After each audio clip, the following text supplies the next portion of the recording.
결론부터 말씀을 드리면 운동 전 과도한 스트레칭은 오히려 운동 수행 능력을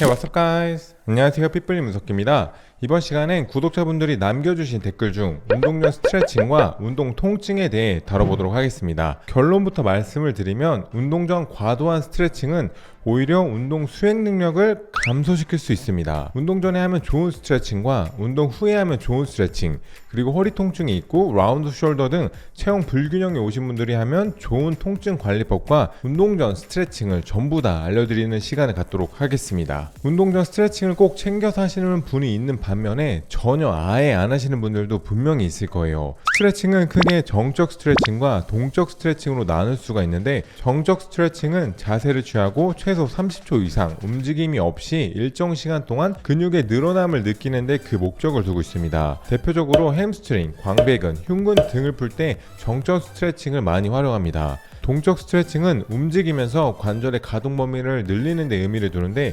대표적으로는 발목, 고관절, 몸통, 어깨, 목과 같은 부분들을 풀어주는 스트레칭을 예로 들 수 있습니다. 흔히 정적 스트레칭을 웜업 개념으로 운동 전에 하는 것이라고 생각하는 분들이 많은데, 정적 스트레칭은 근육의 길이를 늘려주는 동작들로 주로 구성되어 있기 때문에 너무 과도한 정적 스트레칭을 운동 전에 진행하게 되면 근력이 감소한다는 연구 결과들이 많이 있습니다. 때문에 하체 운동을 할 때 고관절을 너무 과도하게 이완시켜 준다거나 가슴 운동을 할 때 가슴 스트레칭을 너무 장기간 이완해 준다면 오히려 운동 수행 능력에 방해가 될 수도 있습니다. 운동 전 웜업 개념의 스트레칭은 정적 스트레칭보다는 동적 스트레칭으로 해당 동작을 맨몸으로 하는 것과 짧게 이완해 주는 형태로 해주는 걸 더 추천드립니다. 예를 들면 스쿼트 운동을 하기 전에 고관절 부위를 짧게 3회에서 5회 정도 늘려준다거나 맨몸 스쿼트를 20회 정도 한다면 충분한 워밍업이 될 거예요. 벤치프레스 같은 가슴 운동을 할 때도 푸시업 같은 맨몸 운동으로 가슴 근육을 워밍업 해주거나 빈봉으로 고반복을 해서 스트레칭을 하는 것도 좋은 방법입니다. 반면에 운동이 끝난 뒤에는 동적 스트레칭보다 정적 스트레칭을 더 추천해 드리는데, 운동적 스트레칭 개념이 웜업, 즉 사용할 근육에 신경을 깨우고 근육을 가열하는 느낌이라면, 운동 후 스트레칭은 쿨다운을 목표로 펌핑이 되고 피로가 쌓인 근육을 릴렉싱 시켜 회복을 돕는 용으로 해주는 게 좋습니다. 예를 들면 스쿼트 운동이 끝났다면 쿨다운으로 맨몸 스쿼트를 하는 게 아니라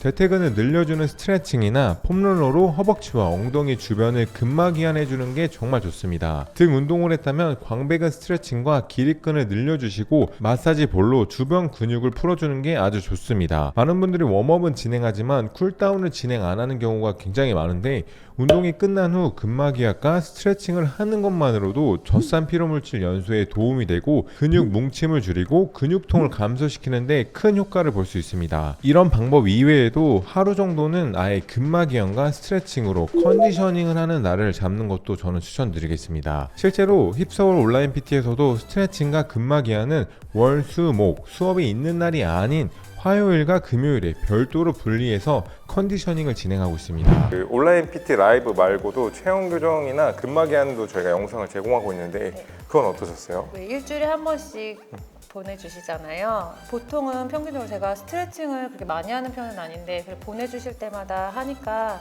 좀 몸이 뭉쳐있던 부분들이 많이 풀어지기도 하고, 운동이랑 근막이랑 같이 병행을 하니까 여기도 확실히 좀 많이 라인이 맞아요. 좀 부드러워지는 것 같더라고요.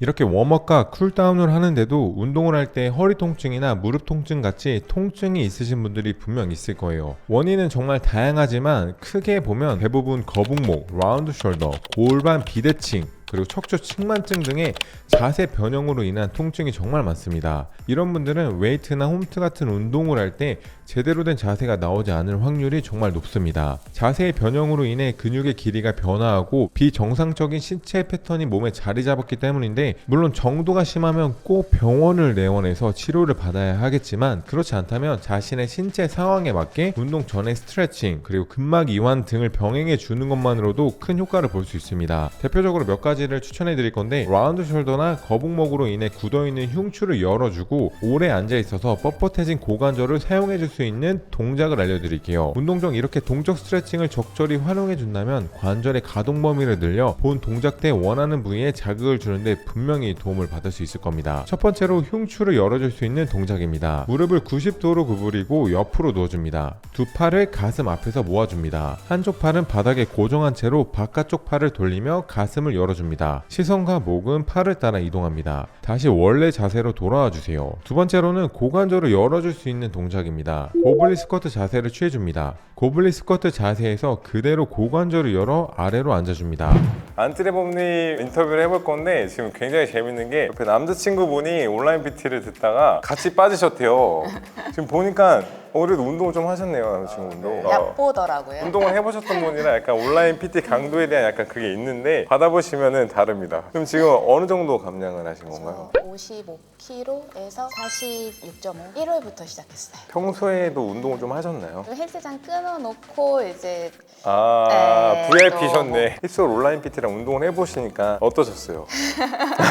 다들 웃으시더라고. 되게 힘든데 되게 웃으면서 막 이렇게 쉬는 게 아니고 힘이 드니까 근육이 좀 붙는 느낌이 들고 체형 교정이랑 근막이한 영상을 제가 보내드렸잖아요. 그거는 어떻게? 근육에 대해서 정보가 없으신 분들한테는 그걸 이제 들으면서 할 수 있으니까 이걸 왜 해야 된다 라는 걸 알고 하는 게 장점이었던 것 같아요. 이와 더불어 앞에서 말했듯이 자세가 많이 변형된 상태라면 변형된 자세를 원래대로 돌리기 위해서 별도로 운동을 해주는 것이 좋습니다. 이번 시간엔 거북목과 라운드 숄더 그리고 전방 경사와 허리 통증을 좀 집중적으로 다루고, 다음 시간엔 댓글에 가장 많이 달린 통증 부위에 대해 다뤄볼게요. 꼭 댓글로 남겨주세요. 첫 번째는 거북목과 라운드 숄더입니다. 스마트폰을 많이 사용하거나 컴퓨터를 오래 쓰시는 분들, 옆으로 수면을 취하시는 분들 등 정말 많은 분들은 대부분의 시간을 구부정한 자세로 보낼 수 확률이 큽니다. 구부정한 자세를 오래 지속하게 되면 근육의 길이가 변화하기 때문에 자세의 변형이 오게 됩니다. 가장 대표적인 게 라운드 숄더와 거북목입니다. 거북목의 경우 목이 이렇게 앞으로 나아가고 어깨가 이렇게 앞으로 말리면서 흉쇄 유돌근, 사각근과 같은 목 근육이 단축되고,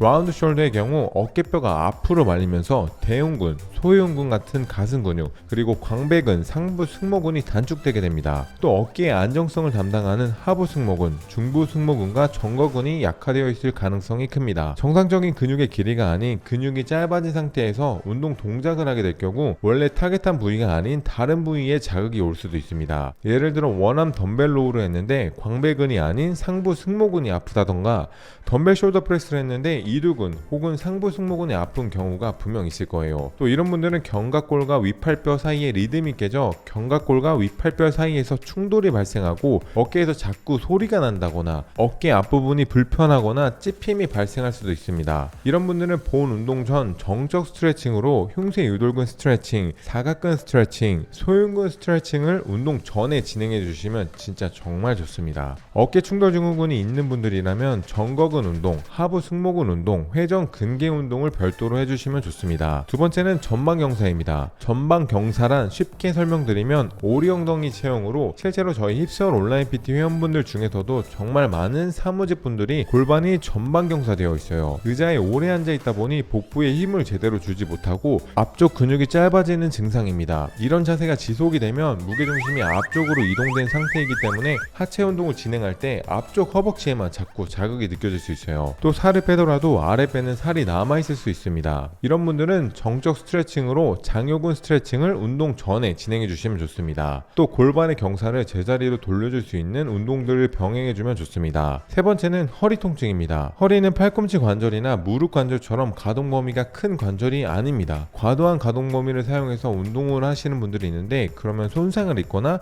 추간판 탈출, 디스크가 터질 수도 있습니다. 매번 운동을 할 때마다 허리에 통증이 있다면 틈틈이 코어 운동을 연습해 주시는 것이 좋아요. 코어 운동이란 우리 몸의 코르셋 역할을 하는 근육인데, 우리 몸에서 움직임이 일어날 때는 코어 근육이 수축하며 몸을 안정시킨 후에 팔다리의 움직임이 일어나게 됩니다. 있습니다. 바꿔 말하면 우리가 코어 근육을 강화하기 위해 몸통을 유지한 상태에서 팔다리를 움직일 때 활성시킬 수 있습니다. 따라서 매번 허리 통증으로 인해 고생하시는 분들이라면 아래 운동들을 한번 따라해 보세요. 이렇게 이번 시간에는 운동할 때 원하는 부위에 제대로 자극이 느껴지지 않는 경우와 통증으로 인해 불편함을 겪는 구독자분들께 도움이 될 만한 영상을 제작해 보았습니다. 체형이 뒤틀어진 상태에서 열심히 운동하는 건 오히려 관절의 피로도와 손상만 입힐 수 있으니 이번 시간에 알려드린 통증 관리 방법을 적용하셔서 본인 체형에 맞는 운동을 하는 걸 추천드릴게요. 조금 더 체계적으로 전문가분들과 온라인으로 운동을 배우고 케어를 받고 싶으신 분들은 핏블리가 직접 운영하는 힙서울 온라인 PT를 추천해 드릴게요. 전문 자격증을 보유한 물리치료사, 마스터 트레이너, 해부학 교수, 생리학 연구원 등 정말 각 분야의 전문가분들과 체계적인 교육을 직접 진행하고 있으니 꼭 한번 들어보시는 걸 추천드리겠습니다. 네, 저희가 준비한 영상은 여기까지고요. 영상을 보시고 도움이 되신 분들은 좋아요와 구독 부탁드리겠습니다. Thank you guys.